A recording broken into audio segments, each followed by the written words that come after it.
اور اسے اتنا رائج کر دیا جائے کہ آہستہ آہستہ یہ ہماری مادری زبان بن جائے۔ میرے نزدیک اردو زبان کو ہی ہمیں اپنی زبان بنا لینا چاہیے اور اسے رواج دینا چاہیے۔ اردو زبان کو ایک عالمی زبان بنانے میں ہمارے علماء کرام کی خاص توجہ شامل رہی ہے۔ حضرت مرزا طاہر احمد خلیفۃ المسیح رابع نے MPA کے اجلاس سے اردو زبان کو جو توانائی اور طاقت بخشی وہ اردو کے بڑے بڑے نام لیواؤں سے بھی ممکن نہ ہو سکی۔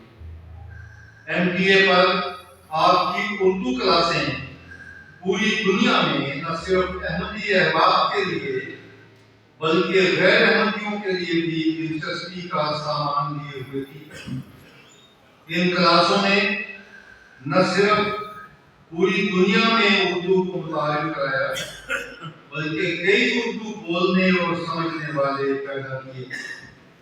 اس اردو کلاس میں مختلف زبانیں بولنے والے چھوٹے بڑے شامل ہوتے تھے اور ان کا معلم وقت کا امام تھا جس کی شیریں بیانی اردو کو ان کے دلوں میں اتار دیتی تھی۔ اردو کی ترویج و اشاعت کے سلسلے میں جماعت احمدیہ کے مرکز ثانی ربوہ کو خاص اہمیت حاصل ہے۔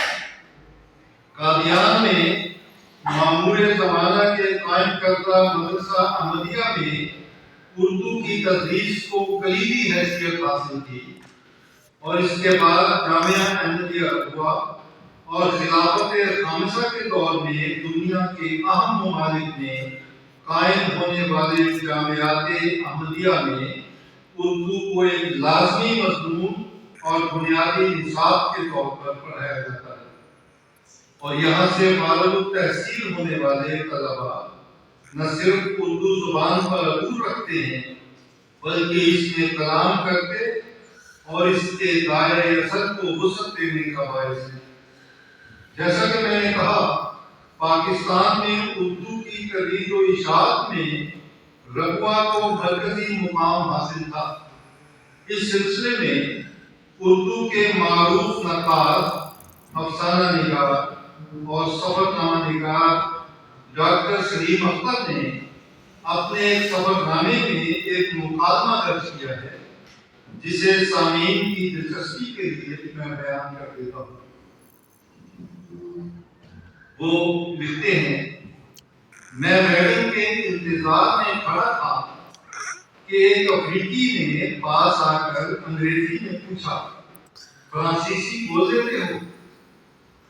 میں نے نفی میں جواب دیا۔ پھر پوچھا انگریزی میں؟ عرض کیا واجبی سی۔ پھر دریافت کیا اردو میں؟ ہماری طبیعت خوش ہو گئی کیونکہ اب ہم اپنی پچ پر تھے۔ میں نے اردو میں پوچھا کہاں سے آنا ہوا؟ جواب ملا ایوری کوسٹ سے۔ اور یہ اردو کہاں سے سیکھی؟ جواب ملا ربوہ سے۔ تفصیلی گفتگو سے انکشاف ہوا کہ یہ وہاں سے اعلیٰ تعلیم کے لیے ربوہ آئے ہوئے ہیں، 2-3 برس سے وہیں مقیم ہیں اور تعلیم مکمل کرنے کے بعد تبلیغی سرگرمیوں میں حصہ لیں گے۔ سفر نامہ عجب سیر تھی صفحہ 11۔ اردو زبان کی اشاعت کے ساتھ ساتھ اردو ادب میں بھی جماعت احمدیہ کی خدمات ناقابل فراموش ہیں۔ ہمارے علماء اور شعراء نے نثر اور شاعری میں نہ صرف قومی سطح پر بلکہ عالمی سطح پر نام پیدا کیا۔ متقدمین نے حضرت مرزا بشیر الدین محمود احمد،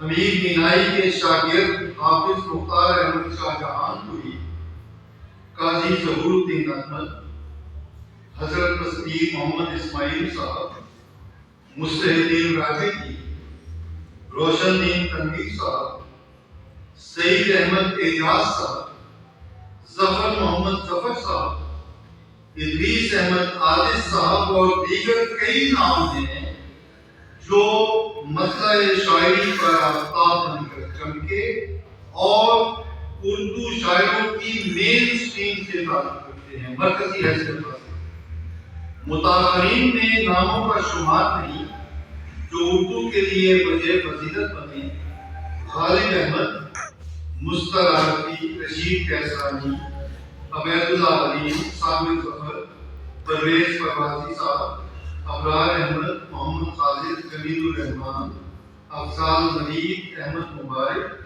عبد الکریم قدسی، مبارک عابد، مبارک صدیقی، طاہر مجید، یہ وہ شعراء ہیں اور ان کے علاوہ بہت سے نام ہیں رہ گئے جو ہماری مین اسٹریم جو ہے شاعری کی اس میں شامل ہے، اور کوئی بھی نقاد قلم اٹھاتے ہوئے شاعری پر ان سے صرف نظر نہیں کر سکتا۔ نثر نگاروں میں متقدمین نے حضرت مرزا بشیر احمد صاحب، شیخ یعقوب علی عرفانی، حضرت مفتی محمد صادق صاحب، مولانا ابوالعطا صاحب، قاضی محمد نصیر صاحب رائے پوری، ملک عبد الرحمان خالد، مولانا دوست محمد شاہد، شیخ محمد اسماعیل پانی پتی، یہ وہ نام ہے جسے تحقیق میں نہایت اعلیٰ درجہ حاصل ہے۔ شیخ محمد خیر بھی جن کا نام ہے، انہیں جب ضیاء الحق نے پرائڈ آف پرفارمنس ایوارڈ کیا تو انہوں نے سفارش کی کہ اس ایوارڈ کے حقدار جو ہیں وہ شیخ محمد اسماعیل پانی پتی ہیں، لہذا وہ ایوارڈ ان کو دیا۔ ڈاکٹر مالک رام، اس بارے میں بہت سے لوگ چونک اٹھتے ہیں، انہوں نے حضرت خلیفۃ المسیح ثانی کے ہاتھ پہ بیعت کی تھی، اور اس کے بعد جب پوچھا گیا کہ آپ کا یہ نام جو ہے یہ مجھے پسند ہے تو اس میں بھی اللہ تعالیٰ کا ہی ذکر ہے، تو یہ نام قائم رکھا گیا۔ انہوں نے جو معاصرین میں کتاب لکھی ہے اس میں بہت سے احمدی حضرات کا ذکر کیا ہے، اور خود اپنا بھی ان کا ذکر یہ ہمارے لیے یہاں پہ متنازع ان کی حیثیت رہی، اور جو لوگ تھے رفیع الدین ہاشمی اور اس طرح کے دوسرے بعض لوگ تھے انہوں نے اعتراض کیا، لیکن ان کی علمی خدمات سے وہ انکار نہیں کر سکتے۔ ڈاکٹر مالک رام کا بہت بڑا نام ہے، غالب پہ ان کا بہت بڑا نام ہے۔ مسعود احمد خان دہلوی، شیخ عبد القادر، سر محمد ظفر اللہ خان، ڈاکٹر پرویز پروازی، سید انجم، عبد القیوم شاہ، اور متاخرین نے ڈاکٹر مرزا سلطان احمد صاحب، مرزا خلیل احمد صاحب، رانا عبد الرزاق صاحب، یہ وہ لوگ ہیں جو اردو سے وابستہ ہیں اور اردو زبان میں بیش قیمت مضامین ان کے قلم سے لکھے جاتے ہیں۔ ہماری خواتین لکھنے والوں حضرت سیدہ نواب مبارکہ بیگم صاحبہ کمال کی شاعر، بلکہ علامہ اقبال کی ایک نظم تھی، کبھی ہے حقیقت منتظر نظر آ لباس مجاز میں کہ ہزاروں سجدے کر رہے ہیں میری زمین نیاز میں، تو اس کے جواب میں انہوں نے ایک نظم جو ہے وہ لکھی، اور کمال کی نظم ہے، در عدل ان کی کتاب ہے، اس میں آپ کو پڑھ سکتے ہیں۔ یہ حضرت مرزا غلام احمد صاحب کا یعنی کی صاحبزادی ہے۔ دوسرے صاحبزادی عبد القدوس، بہت کمال کی شاعری ان کی اب بھی حیات ہیں اور شاعری کر رہی ہے۔ پھر ڈاکٹر تنویرہ منیر صاحبہ، احمد الباری ناصر صاحبہ، طاہر حضرت صاحبہ، اور بہت سارے خواتین جو ہیں وہ سارے نام ممکن نہیں کہ بیان کیے جا سکیں اس مختصر وقت میں۔ باہر اس کے علاوہ ہمارا روزنامہ الفضل جو پہلے قادیان سے پھر رفع سے شائع ہوا اور وہاں بند کر دیا گیا، اور اب یہاں الفضل انٹرنیشنل کے طور پہ یہاں سے جاری ہے، اردو کی جتنی خدمت الفضل نے کی ہے میرے خیال میں کسی اور اخبار یا رسائل جو ہے وہ اس سطح کا نہیں پہنچا۔ پھر روزنامہ بدر قادیان میں اردو کی خدمت کے حوالے سے دو نام ایسے ہیں جو ہمارے نہ صرف نصاب میں شامل رہے بلکہ ان کا مقام اور مرتبہ جو ہے بہت بلند ہے۔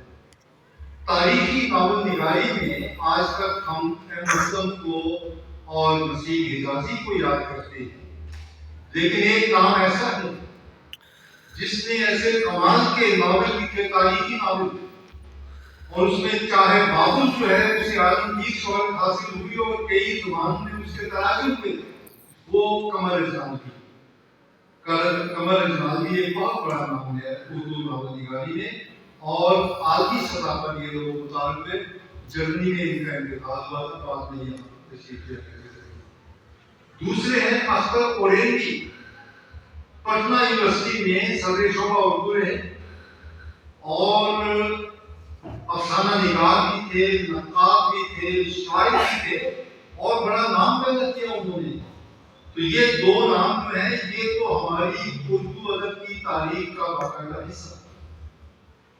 حاضرین محترم، بات اتنی ہی ہو سکتی تھی کیونکہ وقت کی قید ہے۔ میں آپ کا شکر گزار ہوں کہ آپ نے نہایت توجہ سے میری بات کو سنا۔ موقع ملا تو میں پھر آپ سے پہنچ